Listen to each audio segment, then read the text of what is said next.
సివిల్స్లో rank సాధించాలి, IAS అవ్వాలి, ప్రజలకు సేవ చేయాలని యువత కలలు కంటుంటారు. ఆ కల సాకారం కావాలంటే కృషి, పట్టుదల, క్రమశిక్షణ, తపన ఉండాలి. లక్ష్య సాధనలో అపజయాలు ఎదురైనా నిరుత్సాహపడకుండా లోటుపాట్లను గ్రహించి వాటిని అధిగమించి లక్ష్యం దిశగా పయనించాలి. పట్టుదలే పెట్టుబడిగా, లక్ష్యమే మార్గదర్శిగా ముందుకు సాగితే కలను నెరవేర్చుకోవచ్చు, విజయం సాధించవచ్చని నిరూపించింది విజయవాడ చిట్టినగర్కు చెందిన మేదర హర్షిత. ఇటీవల ప్రకటించిన యూపీఎస్సీ సివిల్ సర్వీసెస్ ఫలితాల్లో 520వ ర్యాంకు సాధించింది. తొలి 3 ప్రయత్నాల్లో విఫలమైన నిరుత్సాహపడకుండా పట్టుదలతో ప్రయత్నించి 4వ ప్రయత్నంలో విజయం సాధించి అందరి ప్రశంసలు అందుకుంటోంది.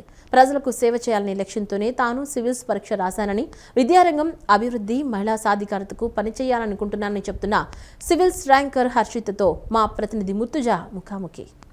పట్టుదలే పెట్టుబడిగా, లక్ష్యమే మార్గదర్శిగా పయనిస్తే విజయం సాధించవచ్చని నిరూపించారు విజయవాడకు చెందిన మేదర హర్షిత. ఇటీవల ప్రకటించిన యూపీఎస్సీ సివిల్ సర్వీసెస్ పరీక్షల్లో 520 ర్యాంకు సాధించారు.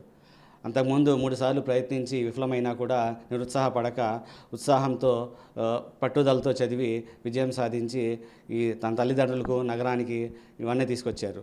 ప్రస్తుతం ఆమె మనతో పాటు ఉన్నారు. ఈ 520 ర్యాంక్ సాధించడానికి ఆమె చేసిన కృషి, ఆమె పడిన కష్టం గురించి మరిన్ని వివరాలు అడిగి తెలుసుకుందాం. ముందుగా మీకు సిటీ కేబుల్ తరఫున శుభాకాంక్షలు అండి. మీరు ఈ 520 ర్యాంక్ సాధించడానికి మీరు చేసిన కృషి, మీ ప్రిపరేషన్ ఎలా సాగింది? నేను ఇనీషియల్గా కొన్ని రోజులు ఢిల్లీలో కోచింగ్ తీసుకున్నానండి. కానీ తర్వాత ఒక 3 ఇయర్స్ నుంచి విజయవాడలోనే ఉంటూ ప్రిపేర్ అయ్యేదాన్ని. ఇంటి దగ్గరే ప్రిపేర్ అవ్వడం జరిగింది. ఆన్లైన్ రిసోర్సెస్ కానీ, ఆల్రెడీ చదువున్న రిసోర్సెస్తో కానీ ఇంటి దగ్గరే ప్రిపేర్ అయ్యేదాన్ని. రోజుకి 8 గంటలు అట్లా చదివేదాన్ని. ఎగ్జామ్ ముందుకి దగ్గరకు వచ్చినప్పుడు 10 గంటలు, 12 గంటలు అట్లా ఇంకా లెక్క ఉండేది కాదు. మామూలుగా అయితే ఇంకా రోజువారీ అట్లా 8 గంటలు చదివేదాన్ని. అసలు మీ విద్యాభ్యాసం ఎలా సాగింది, ఏంటి, ఏం చదివారు? నేను 10th అంతా ఇక్కడ విజయవాడలోనే ఎట్కిన్సన్ సీనియర్ సెకండరీ స్కూల్లో చదువుకున్నానండి. ఇంటర్ కూడా శారదా జూనియర్ కాలేజ్లో చదువుకున్నాను. ఇంజనీరింగ్ కూడా నేను విజయవాడలోని విఆర్ సిద్ధార్థ ఇంజనీరింగ్ కాలేజ్లో బీటెక్ చేశాను, సిఎస్సి డిపార్ట్మెంట్లో. తర్వాత ఢిల్లీ కోచింగ్, తర్వాత ఇంకా ఇక్కడే విజయవాడలోనే చదువుకునేదాన్ని. మామూలుగా జనరల్గా బీటెక్ సిఎస్సి చదివారు. సిఎస్సి చదివిన వాళ్ళందరూ ఐటీ వైపు, సాఫ్ట్వేర్ జాబ్ల వైపు వెళ్తుంటారు, లక్షల జీతాలు వస్తుంటాయి. అది వదిలేసి మీరు ఇటు సివిల్స్ వైపు ఎంచుకోవడానికి కారణం ఏంటి? ఐటీ అనేది ఇప్పుడు సివిల్ సర్వీసెస్ అడ్మినిస్ట్రేషన్లో కూడా కంప్యూటర్ సైన్స్ కానీ, డిజిటైజేషన్ కానీ ఇట్లాంటివన్నీ చాలా ఇంపార్టెంట్ అండి ఇక్కడ కూడా. సో ఇక్కడ కూడా నా వంతుగా నేను కాంట్రిబ్యూట్ చేయగలను. At the same time social service వైపు కూడా వెళ్ళి అటు సైడ్ కూడా ఇంకా పెద్దగా పని చేయగలను అని అనిపించింది. డబ్బులు విషయానికి వస్తే జీతము అనేది నాకు అంత, దానికంటే ప్రజలకు హెల్ప్ చేస్తున్నా అన్న సెల్ఫ్ సాటిస్ఫాక్షన్ ఇంకా పెద్దదని అనిపించింది. సో అందుకే ఐటీ జాబ్ కంటే కూడా నేను సివిల్ సర్వీసెస్ వైపు రావడం జరిగింది. సివిల్ సర్వీసెస్ ఎంచుకోవడానికి మీకు మోటివేషన్ చేసిన సంఘటన ఏమైనా ఉందా, లేకపోతే దేన్ని ఇన్స్పిరేషన్గా తీసుకున్నారు? చాలా ఫ్యాక్టర్స్ ఉన్నాయండి ఇట్లా ఇన్స్పైర్ అవ్వడం కోసం. నేను 10th క్లాస్లో చేసిన ఒక ప్రాజెక్ట్లో భాగంగా ఇట్లా చిన్నపిల్లలకి టీచ్ చేయడము, స్లమ్స్లో పిల్లలకి, అట్లా దాని నుంచి యాక్చువల్గా ఫస్ట్ ఇట్లా సివిల్ సర్వెంట్స్ అయితే ఇంకా గ్రేటర్ ఆపర్చునిటీ ఉంటుంది సర్వ్ చేయడానికి అనేది నేర్చుకున్నాను. అదే కాకుండా రోజు జీవితంలో మా ఫాదర్ కూడా సర్కిల్ ఇన్స్పెక్టర్ అవ్వడం వల్ల ఆయన ప్రజలు ఎట్లా సేవ చేస్తున్నారు అదంతా చూసి ఇంకా ఇన్స్పైర్ అయ్యాను. మా పేరెంట్స్ కూడా నన్ను ప్రోత్సహించారు. మా ఫాదరు, మదరు ఇద్దరు ప్రోత్సహించడంతో నేను ఇంకా ఇటు సైడ్ వచ్చానండి.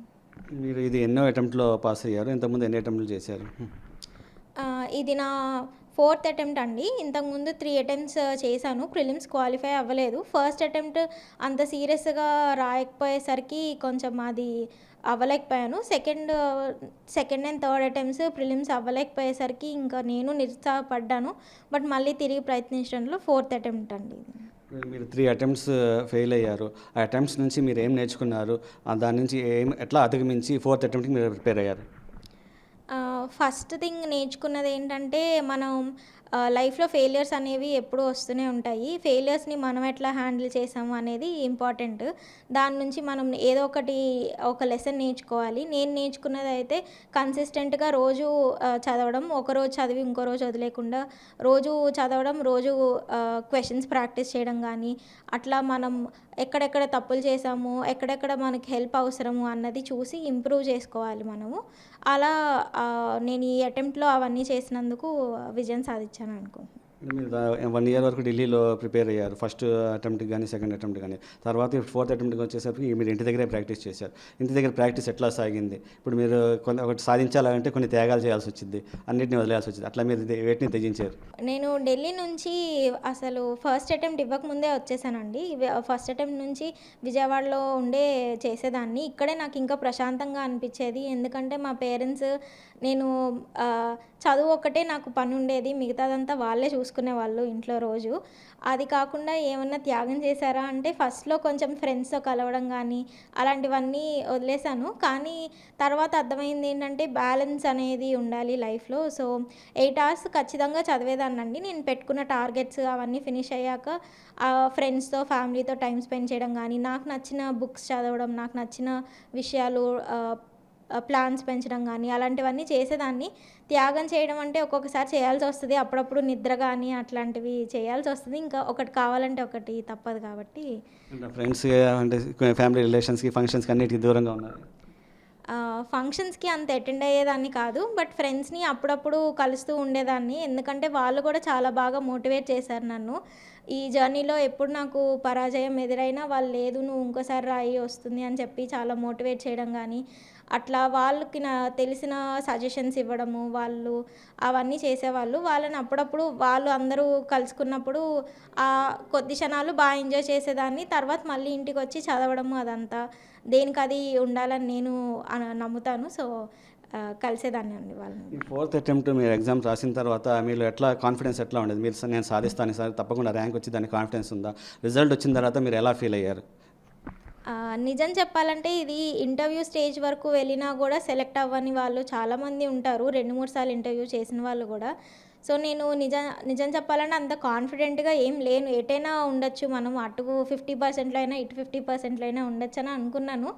బట్ లక్కీలీ ఆ రోజు లిస్ట్‌లో పేరు చూసుకున్నప్పుడు ఫస్ట్ చాలా హ్యాపీగా ఫీల్ అయ్యాము. అందరూ హ్యాపీగా ఫీల్ అయ్యాము. మా పేరెంట్స్ వాళ్ళ సంతోషం చూసి ఇంకా హ్యాపీగా ఫీల్ అవుతున్నాను. వాళ్ళంతా నాకంటే వాళ్ళు ఎంజాయ్ చేస్తున్నారు ఈ రిజల్ట్‌ని. అది చూసి నేను ఇంకా హ్యాపీగా ఫీల్ అవుతున్నానండి. ఈ సాధించడంలో మీ పాత్ర ఉంటే మీ పేరెంట్స్ పాత్ర కూడా ఎంతో ఉండిద్ది. మీ పేరెంట్స్ మీకు ఏ విధంగా ప్రోత్సహించారు? మీరు ఏ విధంగా సహకరించారు?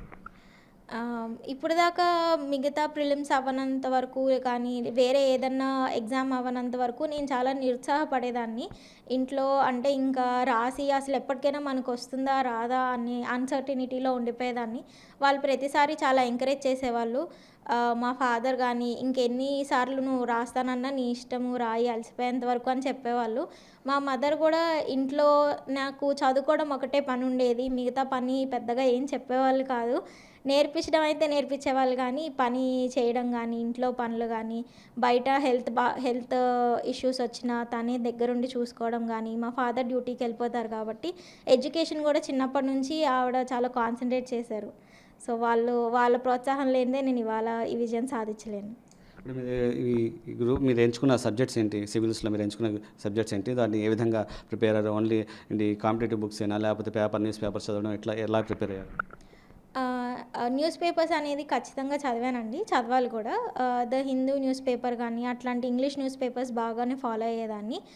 అది ఆ న్యూస్ పేపర్స్‌తో పాటు మనకి డిఫరెంట్ కరెంట్ అఫైర్స్ గానీ, అట్లాంటివి రెగ్యులర్‌గా ఫాలో అవుతూ ఉండాలి. నా ఆప్షనల్ వచ్చేసరికి పబ్లిక్ అడ్మినిస్ట్రేషన్ అండి. అందులో కూడా కరెంట్ అఫైర్స్ ఒక ముఖ్య భాగం కాబట్టి, రోజు న్యూస్ పేపర్ చదవడం అనేది అలవాటు చేసుకున్నాను నేను. మీకు 520 ర్యాంక్ వచ్చింది కదా! మీకు ఐఏఎస్, ఐపీఎస్, ఐఎఫ్ఎస్ ఏమొచ్చిద్ది అనుకుంటున్నారు? మీరు ఏ విధంగా వస్తే సర్వీస్ చేయాలనుకుంటున్నారు? యాక్చువల్లీ ఐఏఎస్ వచ్చే ఛాన్స్ ఉందంటున్నారు. లేదంటే ఐఆర్ఎస్, ఐటీ చూస్ చేసుకున్నానండి. ఒకవేళ నాకు గనుక సర్వీస్‌లోకెళ్ళిన తర్వాత ఎడ్యుకేషన్ సెక్టర్ మీద బాగా పనిచేయాలని ఉంది. అది కాకుండా విమెన్ ఎంపవర్మెంట్ లాంటి సెక్టర్స్‌లో పనిచేయాలని ఆశిస్తున్నాను. సాధించారు కదా! ఇప్పుడు కొత్తగా సివిల్స్‌కి ప్రిపేర్ అవ్వాలనుకునే వాళ్ళు చాలామంది అనుకుంటారు కానీ దాన్ని సాధించలేకపోతున్నారు. ఈ సివిల్స్ వైపు వెళ్ళాలనుకునే వాళ్ళకి మీరు ఇచ్చే సూచనలు ఏంటి? ఈ ఫీల్డ్‌లో రావడం అనేది ఒక చాలా పెద్ద స్టెప్ అండి. అదే ఒక రిస్క్. ఇటు సైడ్ వచ్చి ప్రిపేర్ అవుదాం అనేది. బికాజ్ ఇది లాస్ట్ మినిట్ వరకు మనం అన్‌సర్టెన్‌గానే ఉంటాము. ర్యాంక్ వచ్చేదాకా మనకు తెలీదు అది వస్తదా? రాదా? అని చెప్పి.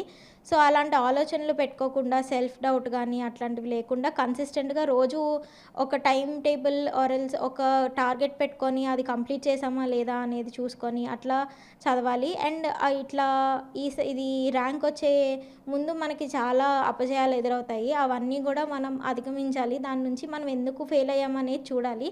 అంటే పేపర్ కష్టంగా ఉంది కాబట్టి నాకు అవ్వలేదు అని కాకుండా, నేనెక్కడో లోపం చేశాను, లేకపోతే నేను ఇంకా బాగా ప్రిపేర్ అవ్వచ్చు, రాయొచ్చు అన్న మైండ్‌సెట్‌తో ఉంటే ఇది ఈజీగా క్రాక్ చేయగలరని సివిల్స్లో ర్యాంక్ సాధించాలనే పట్టుదలతో ప్రయత్నించి ఎన్ని అపజయాలు ఎదురైనా వాటిని అధిగమించి నిరుత్సాహపడకుండా ఒక ప్రణాళిక ప్రకారం చదివితే తప్పకుండా సివిల్స్లో ర్యాంక్ సాధిస్తారని చెప్పేసి హర్షిత చెప్తున్నారు. కెమెరామెన్ రాయప్పతో ముర్తుజా, సిటీ న్యూస్, విజయవాడ.